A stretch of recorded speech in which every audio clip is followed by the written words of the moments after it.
Hello everyone, एक बार फिर से आप सभी का क्रेजी जीके ट्रिक के डेली करंट अफेयर की सीरीज में स्वागत है। आज के सेशन में हम डिस्कस करेंगे 7 मार्च के सभी करंट अफेयर को, इसलिए सेशन में एंड तक बने रहिए। एक एक फैक्ट, एक एक क्वेश्चन को आराम से सुनिए, रिलैक्स होकर पूरे सेशन को देखिए। आने वाली एग्जाम में आपको यहां से डेफिनेटली क्वेश्चन देखने को मिलेगा। क्रेजी जीके ट्रिक के एप्लीकेशन को चेकआउट कीजिए, वहां पर आपके लिए फ्री ऑफ कॉस्ट इसकी पीडीएफ अवेलेबल हो जाएगी। सबसे पहला इंपॉर्टेंट करंट अफेयर आज के सेशन का, अंचत शरद कमल ने हाल ही में रिटायरमेंट अनाउंस किया है। यह किस खेल से संबंधित है? अंचत शरद कमल बहुत ही फेमस टेबल टेनिस के इंडियन प्लेयर हैं। खेलों के क्षेत्र में इनके योगदान के लिए 2022 में अंचत शरद कमल को मेजर ध्यानचंद खेल रत्न अवार्ड से सम्मानित किया जा चुका है, जो कि इंडिया का सबसे बड़ा खेल पुरस्कार है। यह है अंचत शरद कमल। इन्होंने अनाउंस किया है कि इस मंथ के लास्ट में world table tennis contender tournament जो आयोजित किया जाएगा 25 से लेकर 30 मार्च तक, ये इनका आखिरी टूर्नामेंट होगा इंटरनेशनल टेबल टेनिस का। तो इसके बाद ये रिटायरमेंट ले लेंगे, अनाउंस ये कर चुके हैं। देखिए इनकी उपलब्धियां काफी सारी है, जैसे कॉमनवेल्थ गेम्स में 7 बार इन्होंने गोल्ड मेडल अपने नाम किया है और अदर मेडल भी जीते हैं। इसके अलावा एशियन गेम्स में 2 ब्रॉन्ज मेडल जीत चुके हैं अंचत शरद कमल। 2024 में जो पेरिस ओलंपिक आयोजित किया गया था ना, उसमें ये हमारे इंडियन फ्लैग बीरर थे जब ओपनिंग सेरेमनी हुई थी। किसके साथ? तो पीवी सिंधु के साथ। पीवी सिंधु और अंचत शरद कमल ये दोनों हमारे फ्लैग बीरियर थे पेरिस ओलंपिक 2024 में ओपनिंग सेरेमनी में। अब देखिए दुनिया के 42वें नंबर के टेबल टेनिस प्लेयर आते हैं। ये इंटरनेशनल टेबल टेनिस फेडरेशन की लिस्ट है और इंडिया के टॉप के टेबल टेनिस प्लेयर हैं। वर्तमान में ये इंडियन ओलंपिक एसोसिएशन की जो एथलीट कमीशन है उसके उपाध्यक्ष के पद पर भी कार्यरत थे। अब इन्होंने संन्यास की घोषणा की है। खेलों के क्षेत्र में इनकी उपलब्धियों के कारण 2004 में इन्हें दिया गया था अर्जुन अवार्ड। आगे चलकर 2019 में इन्हें पद्मश्री दिया जा चुका है और जैसा कि शुरुआत में मैंने आपको बताया 2022 में इन्हें दिया गया था मेजर ध्यानचंद खेल रत्न अवार्ड। कौन है? अंचत शरद कमल टेबल टेनिस के प्लेयर हैं। आगे आएंगे, वास्तुकला के नोबेल के रूप में जाने जाना वाला प्रित्जकर अवार्ड 2025 किसे प्रदान किया गया? तो अवार्ड का नाम है प्रित्जकर अवार्ड। इंपॉर्टेंट इसलिए है कि इसे नोबेल ऑफ आर्किटेक्चर के नाम से जाना जाता है, वास्तुकला का नोबेल। यह 2025 में दिया गया लियू जियाकुन को, जो कि चीन के बहुत ही फेमस एक आर्किटेक्ट है।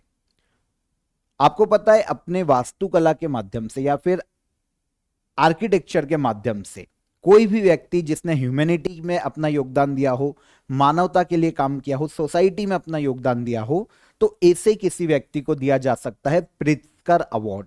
लेकिन शर्त यही है कि वास्तुकला के क्षेत्र में दिया जाएगा, आर्किटेक्चर के क्षेत्र में। नोबेल ऑफ आर्किटेक्चर कहलाता है प्रित्जकर अवार्ड। 2025 में दिया गया लियू जियाकुन को, चाइना के रहने वाले हैं। चाइना में एजुकेशन और कल्चरल काफी सारे इंस्टीट्यूशन इन्होंने बनाए हैं। इसके अलावा कमर्शियल बिल्डिंग इन्होंने काफी सारी बनाई हैं। 30 से ज्यादा प्रोजेक्ट हैं बिल्डिंग के जो जिनमें इन्होंने काम किया। तो बहुत ही फेमस एक आर्किटेक्ट है लियू जियाकुन, चाइना के। 2025 में इन्हें दिया गया प्रित्जकर अवार्ड। इनके पहले लास्ट ईयर जो 2024 का अवार्ड था ना, वो जापान के एक आर्किटेक्ट को दिया गया था जिनका नाम है रिकेन यामामोटो। 2024 में ये 53 प्रित्जकर अवार्ड था और अब जो चाइना के आर्किटेक्ट को दिया गया ये 54th प्रित्जकर अवार्ड है। अच्छा, शुरुआत कब की गई थी?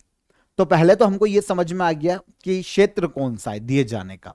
इसकी शुरुआत की गई थी 1979 में। अमेरिका की एक फैमिली है जिनका नाम है प्रित्जकर फैमिली, पति पत्नी है। इन्होंने इस अवार्ड को शुरू किया आर्किटेक्चर के क्षेत्र में और एक संस्था का निर्माण किया, हयात फाउंडेशन, जो कि इस अवार्ड को हर साल देता है। हयात फाउंडेशन एक ज्यूरी का निर्माण करता है और यह ज्यूरी किसी के भी नाम को सिलेक्ट करती है अवार्ड के लिए। पुरस्कार में क्या मिलता है? तो पुरस्कार में 1 लाख अमेरिकी डॉलर मिलेंगे और इसके अलावा एक ब्रॉन्ज मेडल मिलेगा और एक सर्टिफिकेट दिया जाता है साथ ही साथ प्रिट्जर पुरस्कार के लिए। नोबेल ऑफ आर्किटेक्चर 2025 में किसे दिया गया? चीन के लियू जियाकुन आर्किटेक्ट है। डन। आप सभी के लिए फ्रेंड्स क्रेजी जीके ट्रिक और रूट एप्लीकेशन दोनों ही एप्लीकेशन पर होली की सेल शुरू हो गई है, तो आपको सारे कोर्सेज सारे पीडीएफ अप टू 90% तक ऑफ में अवेलेबल है दोनों ही एप्लीकेशन पर। बहुत ही नॉमिनल चार्जेस में आपके एग्जाम ओरिएंटेड जितने भी कोर्सेस है वहां पर आप ज्वाइन कर सकते हैं। होली की सेल आपकी 7 दिन तक कंटिन्यू रहेगी, तो आप इसे ज्वाइन कर लीजिए। डिस्क्रिप्शन में मैं दोनों एप्लीकेशन की लिंक दे दूंगा, वहां से आप एप्लीकेशन को डाउनलोड कर लीजिए या फिर प्ले स्टोर से भी आप एप्लीकेशन को डाउनलोड कर सकते हैं। इसके अलावा चेकआउट कीजिए एप्लीकेशन को, क्योंकि काफी सारा फ्री स्टडी मटेरियल भी आपको एप्लीकेशन पर अवेलेबल होता है। तो आप चेकआउट कीजिए, एप्लीकेशन देखते रहिए, काफी सारी चीजें आपको फ्री ऑफ कॉस्ट भी वहां पर मिल जाती है। और बड़े कोर्सेज भी आपको अप टू 90% ऑफ तक अभी अवेलेबल है होली की सेल में, तो आप फायदा उठा सकते हैं। यह सेल अभी शुरू हो चुकी है। आगे आ जाते हैं। 20 से लेकर 27 मार्च 2025 तक खेलो इंडिया पैरा गेम्स के कौन से संस्करण का आयोजन किया जाएगा? तो खेलो इंडिया पैरा गेम्स की शुरुआत की गई थी 2023 में, यह पहला एडिशन है। अब दूसरा एडिशन 2025 में आयोजित किया जाने वाला है। कौन सा? सेकेंड। तो खेलो India para games 2025 second edition है खेलो इंडिया पैरा गेम्स का। हाल ही में भारत के youth affair and sports minister जो मनसुख मांडविया है, उन्होंने अनाउंस किया है सेकेंड खेलो इंडिया पैरा गेम्स को, और ये नई दिल्ली में आयोजित किए जाएंगे 20 से लेकर 27 मार्च तक। यहां पर सेकेंड एडिशन होगा और पूरे गेम्स में 1230 से ज्यादा पैरा एथलीट यहां पर पार्टिसिपेट करने वाले हैं।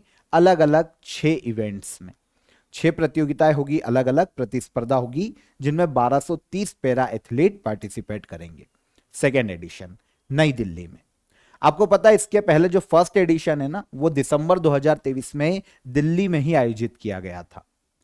उस वक्त अभी तो देखिए अनाउंस ही किया गया है सेकेंड एडिशन, तो इसकी शुभंकर और जो भी रिलीज करेंगे उनकी बात हम बाद में करेंगे, लेकिन जो पहला एडिशन था उसकी शुभंकर घोषित की गई थी ताजिया, जो कि एक गोरैया का प्रतीक था, है ना, गोरैया उसका प्रतीक था और नाम दिया गया था ताजिया। फर्स्ट खेलो इंडिया पैरा गेम्स की अगर मेडल टेली देखें तो पहले स्थान पर रहा है हरियाणा राज्य, जिसने 105 मेडल अपने नाम किए थे, 40 गोल्ड, 39 सिल्वर और 26 ब्रॉन्ज। सेकेंड प्लेस पर रहा उत्तर प्रदेश 62 मेडल के साथ, और थर्ड प्लेस पर रहा है तमिलनाडु 42 मेडल के साथ। तो ये मेडल टेली है पहले खेलो इंडिया पैरा गेम की, इसको भी आप देख लीजिएगा, और 2023 में दिल्ली में आयोजित किया गया। अब दूसरा एडिशन आयोजित किया जाएगा नई दिल्ली में 2025 में मार्च के एंड में। हर साल इंटरनेशनल विमेंस डे कब मनाया जाता है? हर साल पूरे वर्ल्ड में इंटरनेशनल विमेंस डे अच्छा मनाया क्यों जाएगा? सबसे पहला क्वेश्चन आता है। देखिए इंडियन जो सोसाइटी है ना, इंडियन या वर्ल्ड की सोसाइटी को भी हम इंक्लूड करें तो एक पितृसत्तात्मक समाज देखने को मिलता है पूरे वर्ल्ड में, और प्राचीन काल से हमें यही देखने को मिल रहा है, जहां पर कहीं ना कहीं जो विमेंस होती है उनको दबा कर रखा जाता है ना, उनके राइट्स को वायलेट किया जाता है। घरों में भी आप देखना विमेंस के राइट जो मेंस होते हैं ना उनसे कम होते हैं, जो पुरुष होते हैं उनसे कम राइट होते हैं विमेंस के पास।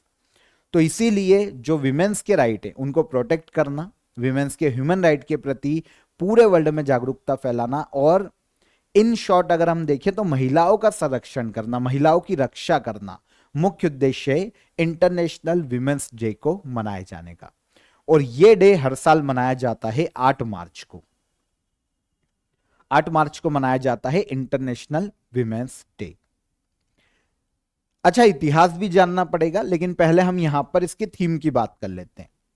आपको यह तो पता चल गया उद्देश्य क्या है, महिलाओं के राइट्स, इक्विलिटी, एम्पावरमेंट को बढ़ावा देना, है ना, महिलाओं के ह्यूमन राइट को प्रोटेक्ट करना, जो भी भेदभाव महिलाओं से पब्लिक प्लेसेस पर, प्राइवेट प्लेसेस पर किया जाता है उसको खत्म करना और लोगों को इसके प्रति अवेयर करना। इसलिए मनाया जाता है इंटरनेशनल विमेंस डे।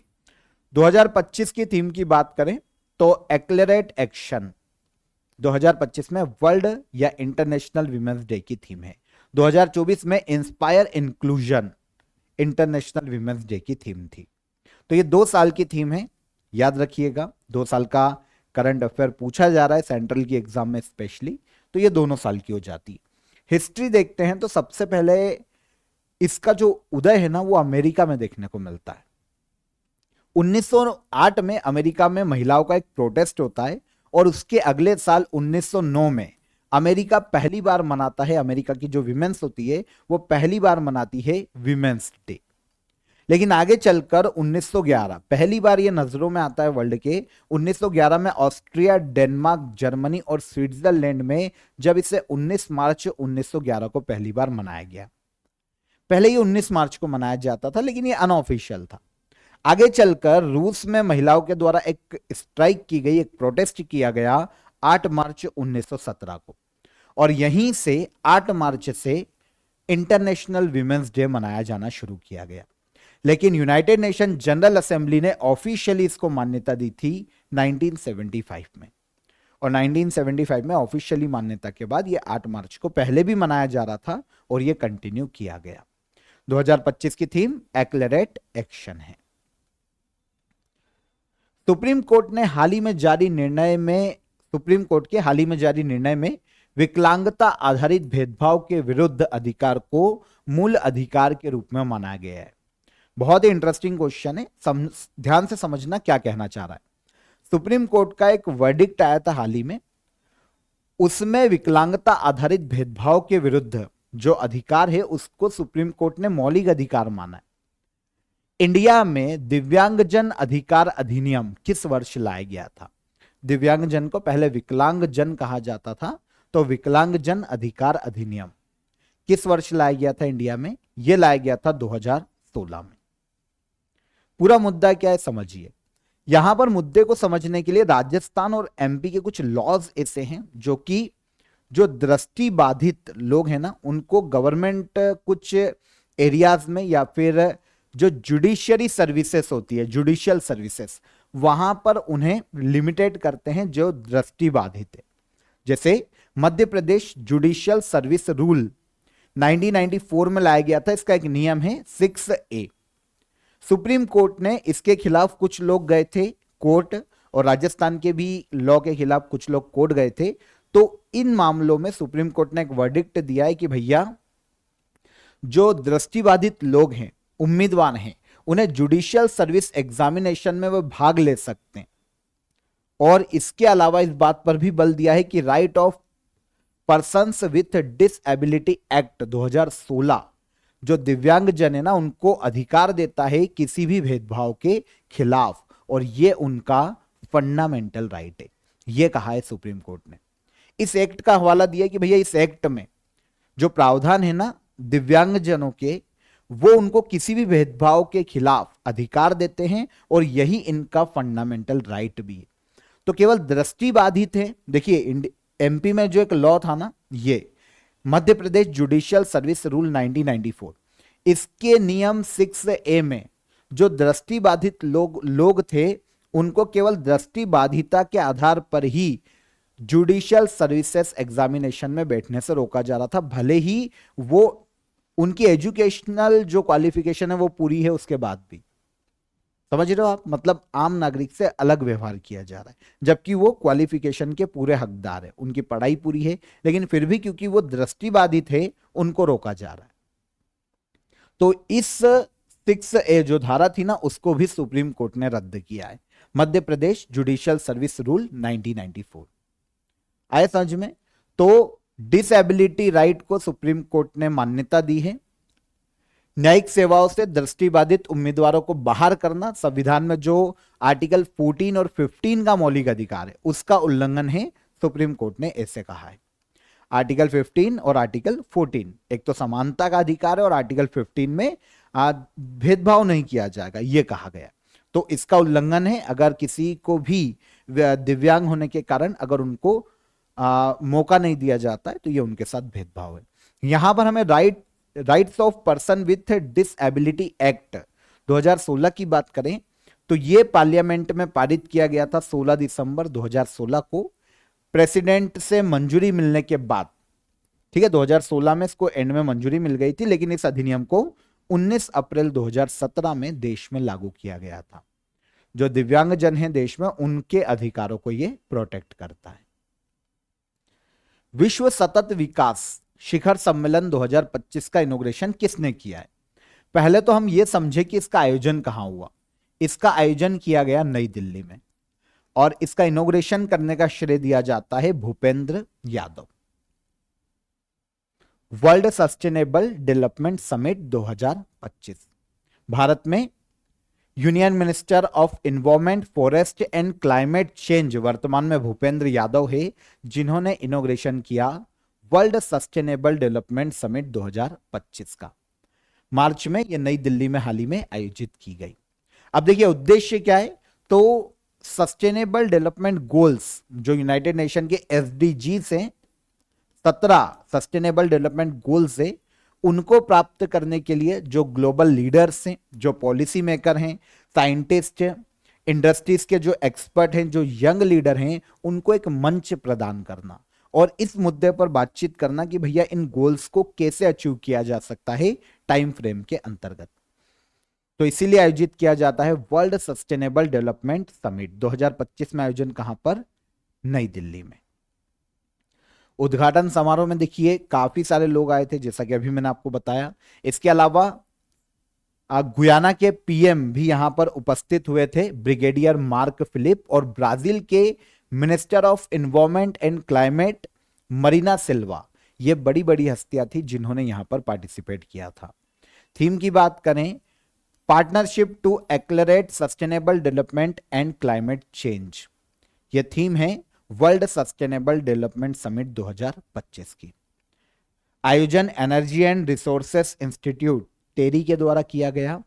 और WSDS की बात करें, वर्ल्ड सस्टेनेबल डेवलपमेंट समिट की, तो इसकी शुरुआत 2001 में दिल्ली में की गई थी। तब इसे दिल्ली सस्टेनेबल डेवलपमेंट समिट के रूप में शुरू किया गया था पहली बार, और आगे चलकर इसे किया गया वर्ल्ड सस्टेनेबल डेवलपमेंट समिट।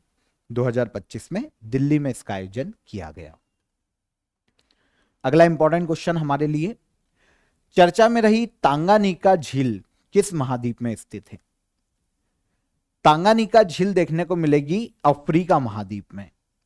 अगर हम मैप देखें तो अफ्रीका के मिड में कुछ, देखिए बुरुंडी, यह है लेक ऑफ तांगानिका। अगर ये लेक देखे ना तो लंबाई में वर्ल्ड की सबसे बड़ी लेक है, सबसे लंबी लेक है पूरे वर्ल्ड में। तांगानिका लेक कहां पर? अफ्रीका में। इससे टच होने वाले देश देखो, इधर से है बुरुंडी, इधर से आते हैं तो तंजानिया, दक्षिण से चलेंगे तो जाम्बिया, और पश्चिम से आए तो डेमोक्रेटिक रिपब्लिक ऑफ कांगो। ये 4 देश हैं जो टच होते हैं लेक ऑफ तांगानिका से। अभी सुर्खियों में इसलिए है क्योंकि जो तांगानिका लेक है, इसकी बायोडायवर्सिटी को प्रोटेक्ट करने के लिए, बनाए रखने के लिए, इस लेक के संरक्षण के लिए जितनी भी नेबर कंट्रीज है जिसकी बाउंड्री इस लेक से लगती है, 4 देश मैंने आपको बताए, इन्होंने 5 ईयर प्रोजेक्ट हाल ही में शुरू किया है। और इस प्रोजेक्ट के माध्यम से ये चारों देश मिलकर जो लेक है उसकी डायवर्सिटी को, बायोडायवर्सिटी को प्रोटेक्ट करेंगे और लेक को खत्म होने से बचाएंगे। ये चारों देश कौन कौन? Burundi, democratic Republic of Congo, Tanzania और जाम्बिया। इस 5 ईयर प्रोजेक्ट के लिए जो इनिशिएटिव है ना, वो यूनाइटेड नेशन एनवायरमेंट प्रोग्राम का इनिशिएटिव है, जिसके साथ आए हैं ये 4 देश, और इसे पेमेंट दिया जाएगा, पैसा दिया जाएगा ग्लोबल इन्वायरमेंट फैसिलिटी के द्वारा। ग्लोबल इन्वायरमेंट फैसिलिटी पैसा देगी।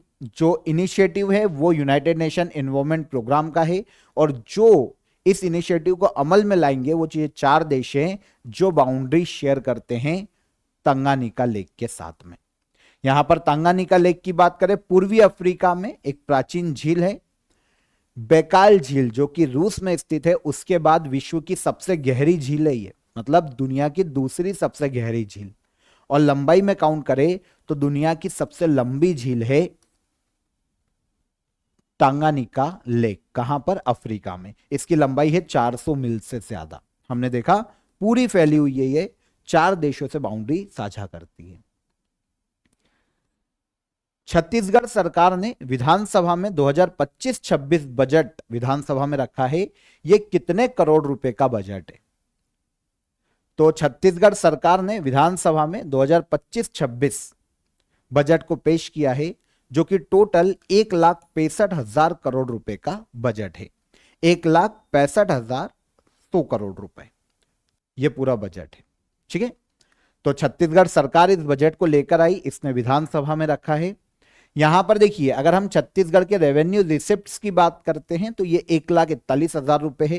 कैपिटल रिसिप्ट्स की बात करें तो ये 24,100 करोड़ रुपए।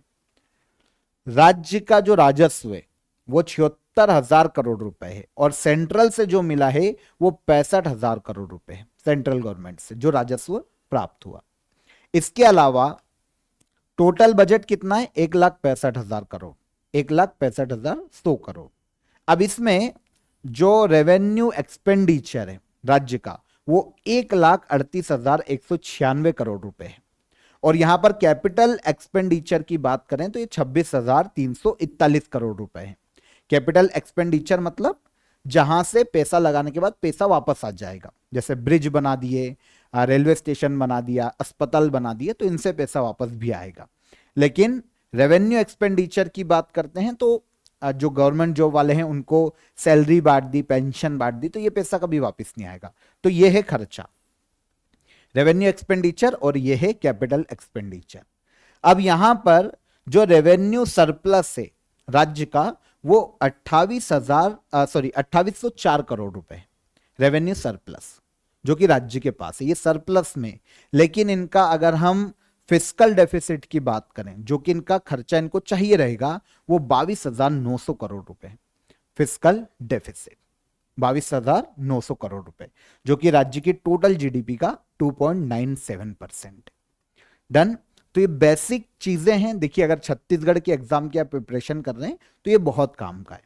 अब इसके बाद मैं आपको छोटी छोटी चीजें बता देता हूं, क्योंकि केवल राज्य के जो स्टूडेंट हैं उन्हीं के काम आने वाला है। बजट का आकार हो गया 1,65,100 करोड़ रुपए। इसके अलावा उस जो सबसे ज्यादा पैसा खर्च किया जा रहा है ना, वो स्कूली शिक्षा विभाग पर खर्च किया जाएगा, एजुकेशन पर 22,356 करोड़ रुपए। और इसके बाद पंचायत एवं ग्रामीण विकास विभाग पर खर्च किया जाएगा। पीडीएफ में देख लेना, जो छत्तीसगढ़ के स्टूडेंट हैं वो पीडीएफ ले लेना क्रेजी एजुकेटर के एप्लीकेशन से, और वहां पर देख लेना। परसेंटेज वाइज देखें तो स्कूली शिक्षा विभाग में 12% है ना, कुल बजट का 12% यहां पर जाएगा सबसे ज्यादा, और फिर 10% जाएगा पंचायत एवं ग्रामीण विकास विभाग में। और उसके बाद पीडीएफ में पढ़ लेना, यहां पर आपको वर्ड भी नहीं दिखेंगे और इतना हमारे काम का है भी नहीं। स्टेट के स्टूडेंट हो आप छत्तीसगढ़ के, तो ये आपके काम आएगा। जो नई कुछ इनिशिएटिव को अनाउंस किया गया है, मुख्यमंत्री नगरोत्थान योजना, मुख्यमंत्री मोबाइल टावर योजना, मुख्यमंत्री परिवहन योजना, मुख्यमंत्री गवर्नमेंट या गवर्नेंस फेलोशिप, मुख्यमंत्री गृह प्रवेश सम्मान योजना, तो कुछ स्कीम्स भी हैं जो कि छत्तीसगढ़ सरकार के द्वारा अनाउंस की गई है बजट में। तो छत्तीसगढ़ के स्टूडेंट पीडीएफ में देख लेना। बजट का साइज कितना है? 1,65,000 करोड़ रुपए ऑलमोस्ट। आगे आएंगे। चर्चा में रही प्रधानमंत्री श्रम योगी मानधन योजना भारत में कब लागू की गई थी? प्रधानमंत्री श्रम योगी मानधन योजना, इसे देश में लॉन्च किया गया था 2019 में। अभी सुर्खियों में इसलिए है क्योंकि इस योजना के हाल ही में 6 साल कंप्लीट हुए हैं। 2019 में शुरू की गई थी भारत में ministry of labour and employment के द्वारा, और इस योजना के तहत जो अनऑर्गेनाइज्ड सेक्टर के जो कामगार हैं, असंगठित क्षेत्र के जो श्रमिक हैं, उनके लिए एक पेंशन स्कीम के तौर पर इसे लाया गया था, ताकि असंगठित क्षेत्र के जितने भी श्रमिक हैं, मजदूर हैं, उन्हें फाइनेंशियल सिक्योरिटी दी जा सके। 60 साल की उम्र के बाद हर महीने 3,000 रुपए मासिक पेंशन दी जाती है। इस योजना के तहत असंगठित क्षेत्र के ऐसे मजदूरों को जो कि इस योजना में रजिस्टर्ड है। तो 2019 में इस योजना की केंद्र सरकार के द्वारा शुरुआत की गई। कौन सी मिनिस्ट्री के अंतर्गत? Ministry of labour and unemployment. तो 2019 में लॉन्च हुई और अब 2025 में इसको 6 साल कंप्लीट हो गए हैं। देखिए, अनऑर्गेनाइज्ड सेक्टर की अगर हम बात करते हैं, जैसे स्ट्रीट वेंडर वगैरह जितने भी होते हैं, असंगठित क्षेत्र के मजदूर, जीडीपी में लगभग 50% का ये योगदान देते हैं इंडिया में। 2024 तक 30.51 करोड़ जो असंगठित क्षेत्र के मजदूर हैं वो ई श्रम पोर्टल पर रजिस्टर हुए हैं, है ना, जिनको जॉब की जरूरत है। और मार्च 2025 तक 46,12,330 लोगों ने इस योजना में रजिस्ट्रेशन कराया है अभी तक योजना में। और ई श्रम पोर्टल पर 30 करोड़ से ज्यादा लोग रजिस्टर्ड हैं इंडिया में। तो ये योजना है असंगठित क्षेत्र के मजदूरों के लिए, प्रधानमंत्री श्रम योगी मानधन योजना, जिसे 2019 में लॉन्च किया गया था। 6 साल इसके कंप्लीट हुए हैं। लास्ट क्वेश्चन, हाल ही में केंद्र सरकार ने केदारनाथ और हेमकुंड साहिब के लिए कितनी लागत की रोपवे परियोजना को मंजूरी प्रदान की है? तो उत्तराखंड राज्य में यह रोपवे परियोजना जिसको केंद्र सरकार ने मंजूरी दी है, 2 रोपवे को, जिनकी टोटल कॉस्ट है 7,000 करोड़ रुपए। तो 7,000 करोड़ रुपए की रोपवे परियोजना को हाल ही में उत्तराखंड में केंद्र सरकार ने मंजूरी दी है। केदारनाथ और हेमकुंड साहिब रोपवे परियोजना 7,000 करोड़ टोटल। भारत के पीएम नरेंद्र मोदी की अध्यक्षता में कैबिनेट की जो इकोनॉमिक कमेटी थी उसने 5 मार्च 2025 को इन परियोजना को मंजूरी प्रदान की है।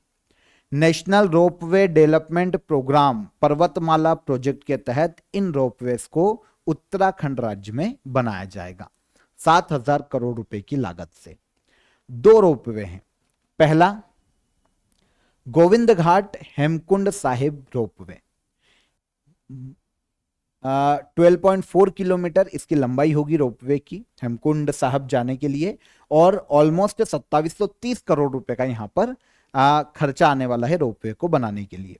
सेकेंड है सोनप्रयाग केदारनाथ रोपवे, इसकी टोटल लंबाई है 12.9 किलोमीटर और इसमें खर्चा आएगा ऑलमोस्ट 4,081 करोड़ रुपए का। दोनों ही जो प्लेसेस है ना वो समुद्र तल से 3500 मीटर की ऊंचाई से ज्यादा ऊपर स्थित है, जहां पर जाने में क्या होता था, बहुत ज्यादा चैलेंजेस। एक तो पहाड़ी रास्ता है, सड़कें नहीं है, तो भाई जाने में भी टाइम लगता है, 1-2 दिन खराब हो जाते हैं। और फिर भाई जो खच्चर वहां पर चलते हैं उन पर बैठ के जाया जाता है और बहुत कीचड़, बारिश और बहुत सारी प्रॉब्लम्स फेस करनी पड़ती है लोगों को। तो इन 2 रोपवे को मंजूर किया गया है उत्तराखंड राज्य में। टोटल इनकी कॉस्ट ऑलमोस्ट 7,000 करोड़ रुपए देखने को मिल जाएगी। ये दोनों ही कहां बनेंगे? उत्तराखंड राज्य में। डन हो जाता है। तो 7 मार्च के सभी करंट अफेयर यहां पर हमारे क्लियर हो गए। अब हम लास्ट डे के करंट अफेयर के रिवीजन पर आते हैं। क्वेश्चन क्या था हमारा? भारत का पहला रिवर डॉल्फिन जनगणना सर्वेक्षण हाल ही में किया गया है। इसमें देश में डॉल्फिन की कुल संख्या कितनी दर्ज की गई? तो यह है 6,327। मुख्यमंत्री एकल महिला स्वरोजगार योजना किस राज्य सरकार द्वारा लॉन्च की गई? तो इसे लॉन्च किया है उत्तराखंड सरकार ने। स्टीव स्मिथ जिन्होंने वनडे क्रिकेट से संन्यास की घोषणा की, ऑस्ट्रेलिया के क्रिकेट खिलाड़ी हैं। दिलजीत दोसांझ को एक इंटरनेशनल ब्रांड है लिवाइस, इसने अपना ग्लोबल ब्रांड एम्बेसडर बनाया है। International disarmament and non proliferation awareness day हर साल कब मनाया जाता है? यह मनाया जाता है 5 मार्च को। हाल ही में चर्चा में रही जुआंगा ट्राइब भारत के किस राज्य में निवास करती है? तो यह है भारत के ओडिशा राज्य में। कौन से भारतीय ग्रैंड मास्टर ने हाल ही में कांस्य इंटरनेशनल चेस टूर्नामेंट जीता है? तो ये हो जाएंगे पी इनियान। जन औषधि सप्ताह 2025 कब से कब तक मनाया जा रहा है? तो यह मनाया जा रहा है 1 से लेकर 7 मार्च तक। नए नियंत्रक महासंचालक रक्षा लेखा के रूप में किसे नियुक्त किया गया? डॉक्टर मयंक शर्मा को। और लास्ट क्वेश्चन था, दूसरा प्राइवेट स्पेसक्राफ्ट कौन बना जिसने सफलतापूर्वक चंद्रमा की सतह पर लैंडिंग की है? तो ये बना है ब्लू गोस्ट, आंसर सी। ये सारे करंट अफेयर कल के सेशन के हैं हमारे, बहुत ही इजीली हमने इनको रिवाइज किया। क्वेश्चन ऑफ द डे का आंसर ले लेते हैं, है ना। तो लव हार्मोन किसे कहा जाता है? ऑक्सीटोसिन हार्मोन को लव हार्मोन के नाम से जाना जाता है। भारत में लोकसभा के प्रथम अध्यक्ष कौन थे? भारत में लोकसभा के पहले स्पीकर थे जीवी मावलंकर, गणेश वासुदेव मावलंकर। और कोयला किस प्रकार की चट्टानों से प्राप्त होता है? तो ये सेडिमेंट्री रॉक मतलब अवसादी चट्टानों से प्राप्त होता है कोयला। ये तीनों क्वेश्चन के हमारे हो गए आंसर। अब आज के क्वेश्चन ऑफ द डे, तीनों करंट अफेयर से हैं, ध्यान से सुनना और कमेंट में आंसर करना। पहला, हाल ही में माउंट तारानाकी को लीगल पर्सन घोषित किया गया है, यह किस देश में स्थित है पर्वत? हाल ही में बीसीसीआई ने 2025 में पॉली उमरीगर अवार्ड किस क्रिकेटर को दिया है? और संयुक्त सैन्य अभ्यास साइक्लोन 2025 किन दो देशों के मध्य में हाल ही में आयोजित किया गया था? तो ये तीनों क्वेश्चन यहां पर क्लियर हो जाते हैं, पॉज करके पढ़ लेना और कमेंट में आंसर करना कि इनके आंसर क्या है। इसके अलावा चेकआउट कीजिए दोनों एप्लीकेशन को, क्रेजी जीके ट्रिक और रूट एप्लीकेशन को। होली की सेल है आपके लिए, 90% तक आपको सभी कोर्सेज पर वहां पर ऑफ मिल जाएगा। तो आप विजिट कीजिए, चेकआउट कीजिए। कल फिर मुलाकात करेंगे नेक्स्ट डे के करंट अफेयर में, तब तक अपना ख्याल रखिएगा। जय हिंद, जय भारत।